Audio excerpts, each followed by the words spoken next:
Welcome to God's Barn. I'm Al Buhrke, and today I have my friend and pastor Todd Mozingo with me. Todd, thanks for coming on the show. Thanks for having me here today. Yeah, it's been awesome so far. It has been. We've had great information out for the people about God's Barn is for the most part about the end times, not just the rapture. It's like, where are we in the political realm? What's going on? What we see in the morality. What are the signs of the times that would let us know we're in the last days? What are the signs of the times that we're in the last days? And I even have more information. I have lots in my head. I got a dating thing that I did already where we get pretty close to the time at the end. But we're going to talk about what are the signs that are out there right now that show us where we're at. You know, Jesus spoke with the Pharisees and they said, we would like to see a sign from heaven. That's right. That you're the Messiah. And he said, you guys know how to interpret the sky to know whether the weather's going to be good or bad the next day, but you have no idea how to interpret the signs of the times. He specifically says the signs of the times. And what he's saying to them is, you've been waiting for a Messiah who heals, who delivers, who the demons flee from, and it's happening right in front of you, and you can't even discern that that's the sign of the times that the Messiah is here. Indicating to us that all of this prophetic information about the end times has signs. Things come along with it. We know the moral decay that comes along with it. We know the tribulations that are coming. Right. And so we ought to be able to decipher some of the things we see and that they are an indication that we're in the last days. Absolutely. We talked about the show on the earth is getting hotter. It's heating up. We talked about why is it heating up? Because the sin level's gotten so high. They're not seeing the sign. They think we're driving cars. Yeah. And so we're bad. Yeah. Got to get rid of private planes. They got, except for those guys. Except for the ones that use the private planes to go talk about climate change. So we have these signs right now in the earth and everything that's going on right in front of us, and we're not seeing it. Yes. And I think part of it is the New World Order guys, whatever you want to call them, they're trying to disguise it. They disguise it as global warming. They disguise it in these different ways it gets our mind off of this. And I just want to tell you something, who's ever watching, you need to know what's in here. You need to know what's in this book, because this will tell you everything. Just reading this book will make you happy. Trust me, even if you don't know what you're reading, it really doesn't matter. But the point being is the information's in here. And most people go to church. They're wonderful people. They love God. And they go home. Mm-hmm. And there's no study time on their own. You know what I mean? Absolutely. And, we're trying to help you. We're trying to show you things. We're trying to point to things in here. But you need to know it yourself. So I want to encourage all of you to get involved in a Bible reading kind of thing, Bible study, whatever it takes to help you understand and to see the sign of the times. So we're talking about what are the indications now that would tell us we must be close to the end. We must be close to the end times. And part of our discussion has been, where did we start from? Here's where we started from. God creates a man, says this man is good, but this man needs a helper. So he creates a woman. The woman and the man sin, and he says, okay, now you will have to toil in the ground to provide for your family. But the two of you as a marriage, I want you to populate the earth and to rule and reign. Okay. And so they begin that journey. We start with this kind of, in a very good term, the rigidity of the plan. A man leading, a woman supporting and following, them reproducing in the earth. That's where we started. Now look at where we are. Look at where we are with even identifying what is a man. We don't even know anymore. We don't even know what a man is. We don't even know what a woman is. And now you don't need a marriage to create babies. No, what you need is to be able to create babies so that the government will financially support you to have that child and take care of that child, because you don't need a man, because we don't need men anymore. And men don't need to be in the homes. They need to pursue their own desires and their own things while we produce a system that is socialistic and communistic and doesn't consider that the man was supposed to be providing for his family. No, you're dead right on that, because what happened is now it's kind of like you don't need the man anymore. We just need the system.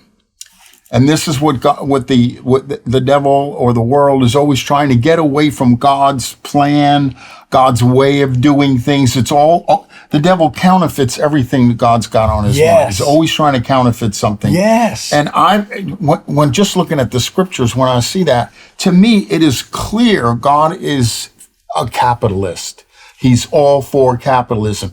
Take the one from the guy that has one and give it to the guy that has 10. Yep. But I always say it's ethical capitalism. You need to be honest and do the right thing. So the devil comes up with the opposite of communism, which is just what you were talking about. In other words, the woman does it, the money will come. I don't know where the opposite of capitalism. I'm sorry, the opposite of capitalism is communism. There you go. I'm sorry. So I see how the devil is always counterfeiting, coming up with some kind of crazy backwards way. Just consider this. If God begins with the man and the woman, he created them male and female. He put them together. He said procreate. Just take that as a foundation and say, what has the devil done with that in society? What has he taught us? Marriage is not important. We don't need a man. We just need his sperm so we can create a child so that the government will supply money to take care of that child. We don't even need to know that he knows he's a man. We talked earlier about 1 Timothy 5:8, talking about if a man won't provide for his own, he's worse than an infidel. That was a baseline.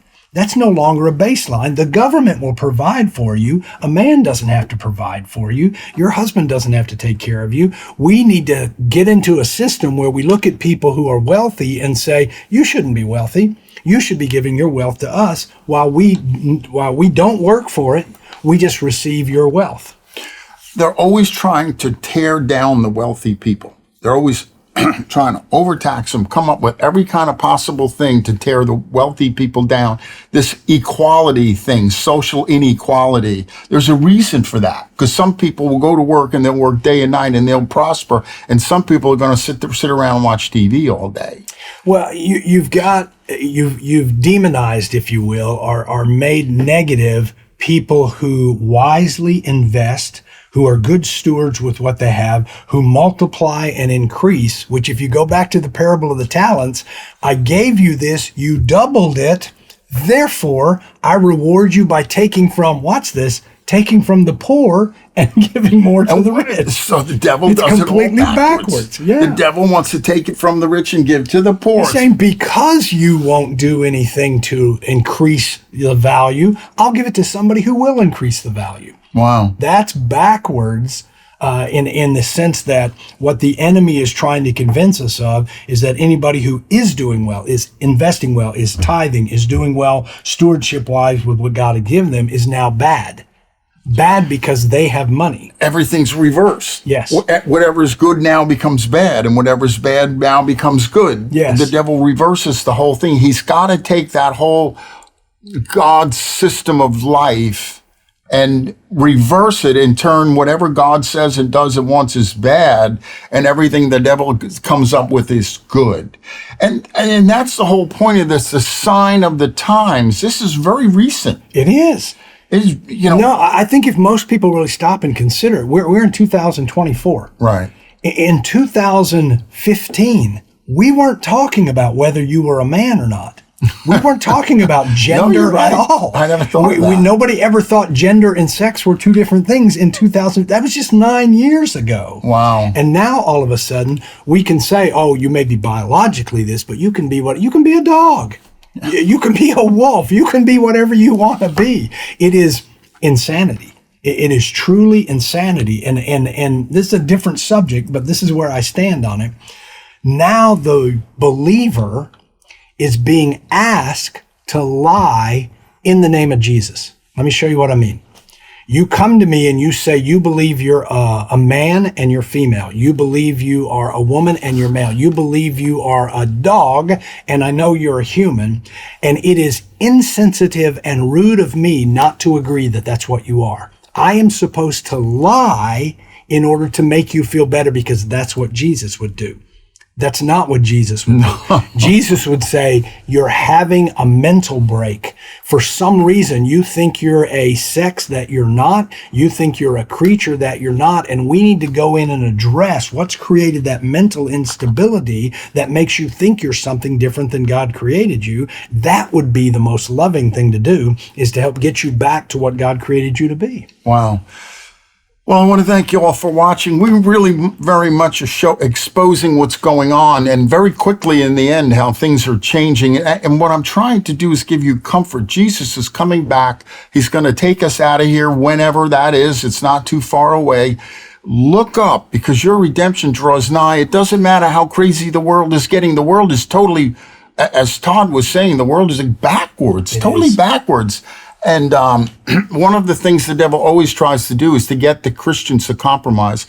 We don't have time to get into that one today, the compromised Christian. But anyway, I want you to look up. I want you to understand we are talking about the bad things going on, but it's not for you, the believer. You will be raptured out of here someday soon.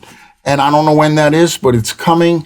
And look up. It's awesome. This is good stuff. I haven't even had to do it myself in studying for this series. Sometimes I got to look up and say, Lord, I'm out of here. Yeah. This is good stuff. Well, I want to thank you for watching, and we'll see you next time.